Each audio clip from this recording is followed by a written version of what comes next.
একজন শায়েখের একটা কথা আমার খুবই ভালো লাগছে, ভাবলাম যে আপনাদের সাথে শেয়ার করি। তো তিনি বলতেছেন যে ইসলামের বিভিন্ন বিষয় মানা এবং পালন করা দুইটার মধ্যে একটা পার্থক্য আছে।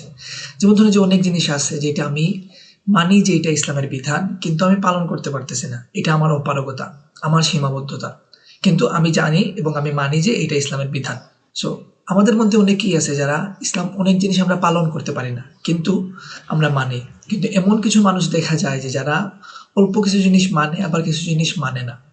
সো উনি এটার উদাহরণ দিয়েছেন এরকম যে একটা বেলুন যদি আকাশে আমরা উড়াই এবং বেলুনের মধ্যে যদি একটা ছিদ্র থাকে, ছোট্ট একটা ছিদ্র, তাহলে এটা জিনিসটা এরকম না যে বেলুনটা আকাশে উড়বে। ওই ছোট্ট ছিদ্র দিয়েই সমস্ত বাতাস বের হয়ে যাবে এবং বেলুনটা চুপসে যাবে।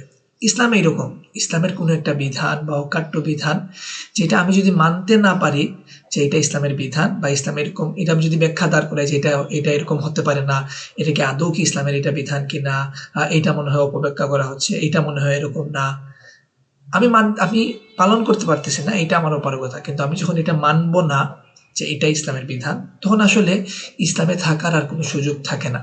এবং আমরা বর্তমানে আমাদের আশেপাশে এরকম অসংখ্য মানুষ দেখতে পাই যারা ইসলামের কিছু বিধান মানে, কিছু বিধান মানে না, এবং দিন শেষে তাকে আমরা একজন মুসলিম হিসেবেই সাব্যস্ত করে থাকি। আল্লাহু আলাম।